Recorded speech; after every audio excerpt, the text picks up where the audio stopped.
서너 줄 안에다가 내가 서론을 담아내야 돼. 근데 거기다 많은 내용을 넣는다 생각해 보세요. 이거를 감당할 수가 없지 않습니까?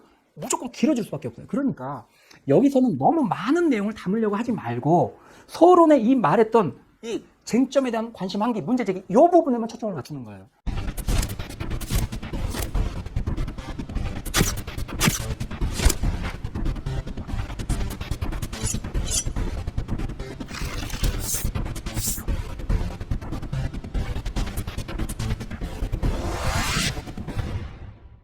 이번 시간에는 지난 시간에 이어서 글의 구상 및 개요 작성에 대해서 자세하게 살펴보도록 하겠습니다. 지난 시간에는 우리가 본론 구성을 하나하나 꼼꼼하게 살펴봤다면 이번 시간에는 서론 그리고 결론 구성에 대해서 하나하나 더 자세하게 살펴보도록 하겠습니다. 먼저 서론 구성을 따져보도록 하죠.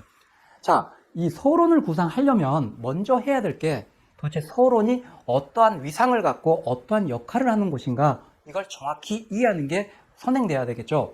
자, 서론은 우리가 지난 시간에도 말씀드렸듯이 글의 도입부입니다. 이거는. 그래서 여기서는 쟁점, 주제에 대한 관심 한기와 문제 제기만 이루어진다면, 이것이 충분하게 훌륭하게 이루어진다면 그거는 좋은 서론이라고 할 수 있습니다.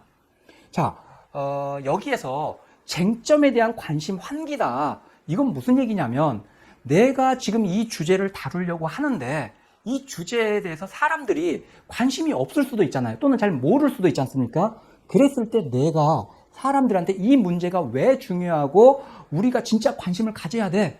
야, 그래서 이거 진짜 중요하잖아. 라고 사람들에게 알려주는 거예요. 그래서 사람들이 이 서론을 딱 보다 보니까, 응? 이 문제 굉장히 중요한 문제네. 아, 맞아. 이런 일이 있었지. 아, 이거 진짜 중요하네. 라고 느껴서 내가 본론에서 이제 이 주제에 대해서 논의할 때 거기에 대해서 관심을 갖고 흥미를 갖고서 지속적으로 내 글을 읽어주게 만드는데 초점이 주어진다고 할 수 있습니다. 그래서 이 서론에서는 주제에 대해서 깊이 있게 이야기하는 게 아니라 실제 이 주제 자체에 대해서 사람들에게 관심, 흥미를 유발하는 게 초점이 되겠습니다. 자, 그래서 이걸 통해서 어떤 그 사람들에게 이게 중요하네. 그래서 여기서 문제 제기하는 거죠. 이 주제를 내가 이제부터 따질 건데 이 문제에서는 어떤 측면에 초점을 맞춰서 봐야 돼. 뭐 이런 식으로 한다든지 해가지고 사람들이 그래. 이게 중요하고 이 쟁점과 관련해서 이런 측면이 진짜 우리가 생각해 봐야겠네. 라는 느낌을 갖게 해준다면 그거는 서론으로서 자기 역할을 충실히 했다. 이렇게 말할 수 있을 겁니다. 자, 그러면 우리가 이제 이렇게 서론 글쓰기를 할 때 여러분들이 조금만 신경 써주면 좋을 것들이 몇 가지가 있습니다. 그걸 한번 말씀드리도록 하겠습니다. 자, 첫째, 너무 잘 쓰려고 하지 말라. 이렇게 지금 돼 있어요. 실제 잘 써야죠, 당연히 서론은. 그런데 너무 잘 쓰려고 하지 마라. 이 강조점을 이 너무라는 단어에 좀 생각을 해보시기 바랍니다. 왜 그러냐면 서론에 내가 너무 신경을 쓰고 너무 많은 시간을 투자하다 보면 결국 여러분들은 지금 자유로운 시간 배분과 자유로운 주제에 대해서 글자 수도 관계없이 쓰는 게 아니라 내가 제한된 시간 60분에서 90분 정도의 짧은 시간 안에 서론, 본론, 결론 다 완성시켜내야 돼요. 그런데 서론의 시간을 많이 쓴다는 얘기는 그만큼 그 쟁점과 관련해서 내가 논의해야 될 본론 이쪽에서의 시간을 그만큼 부족해진다는 얘기죠. 그렇기 때문에 여러분들이 시간 배분을 고려했을 때 서론에 너무 잘 쓰려고 여기다 너무 많은 신경을 쓰다 보면 여러분들이 이것은 더 중요한 걸 놓치게 될 수 있기 때문에 서론 그 자체로서 이해하고 서론의 역할에 맞게끔 시간 배분도 여러분이 신경 써주시라는 얘기입니다. 자, 두 번째로 너무 많은 내용을 담으려 하지 마라. 이 얘기를 좀 쓰고 있습니다. 이 얘기는 뭐냐? 길이를 고려한다는 얘기입니다. 이게 무슨 얘기냐? 실제로 여러분들 보면 일반적으로 여러분이 리포트를 썼다거나 대학 다닐 때 이럴 때 보면 한 A4 용지 한 5장 정도 된다. 그러면 첫 페이지 한 절반 가까이 정도가 서론이 될 수도 있습니다. 그거는 문제가 안 돼요. 왜? 길이 자체가 전체적으로 길기 때문에. 그리고 무슨 논문이다. 그러면 이거는 뭐 한 두세 쪽 될 수도 있습니다. 그렇지만 지금 이거는 다 합쳐봤자 1500자 전후의 짧은 글이잖아요. 자, 그런데 여기에서 만약에 서론을 내가 조금 더 길게 쓴다. 그러면 어떤 일이 생기냐면 서론도 조금 길어지고 그 다음에 결론도 잘해야 돼. 그래가지고 결론도 좀 길어져. 그래버리면 서론 결론이 각각 한 500자씩 된다. 그럼 본론은 이게 500자도 안 돼? 이거는 말도 안 되죠. 사실 가분수지 않습니까? 그러니까 이런 글은 있을 수 없는 거고 글의 전체적인 길이를 따져봤을 때 만약에 1000에서 1500자다. 그러면 아무리 길어도 서론과 결론이 합쳐서 500자를 넘어갈 수는 없어요. 한 400자 전후, 400에서 500 정도라고 생각해 보시면 제가 볼 땐 제일 좋을 것 같아요. 자, 400자다. 그러면 서론 결론으로 쪼갠다면 그것이 한 200자 정도씩 되겠죠. 한 200자라는 얘기는 예를 들어서 여러분이 A4 용지에다가 워드로 글을 친다라고 생각하면 어느 정도 길이냐면 보통 한 줄이 그냥 바탕체에 그냥 내가 뭐 수정 안 하고 그냥 바탕체 기본 크기로 해서 쓴다면 이게 보통 한 줄에 50자입니다. 즉 뭐냐면 3줄 내지 4줄 안에다가 서론이 끝나야 돼요. 근데 이게 6줄, 8줄이 되는 순간 뭐가 되냐면 가분수가 돼버린다는 얘기예요. 자, 그러니까 서너 줄 안에다가 내가 서론을 담아내야 돼. 근데 거기다 많은 내용을 뭔가 생각해보세요. 이거를 감당할 수가 없지 않습니까? 무조건 길어질 수밖에 없어요. 그러니까 여기서는 너무 많은 내용을 담으려고 하지 말고 서론에 이 말했던 이 쟁점에 대한 관심 한계, 문제 제기 이 부분에만 초점을 맞추는 거예요.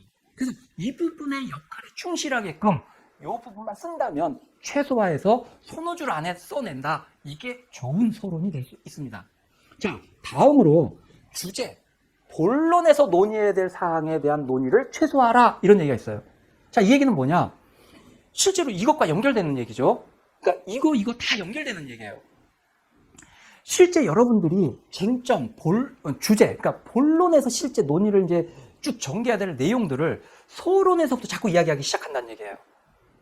우리 지난 시간에도 말했지만 본론에 쓸 내용이 너무 많아. 그래서 이걸 도저히 감당을 못하겠어. 근데 꼭 중요하기 때문에 다 써야 돼. 이런 경우에는 변형을 가해서 서론으로 앞부분을 약간 빼낸다거나 문제 현황 부분을 약간 빼낸다거나 아니면 대안 제시 부분을 결론적으로 가름해버린다거나 이렇게 약간 편법이나 변형을 가할 수는 있습니다.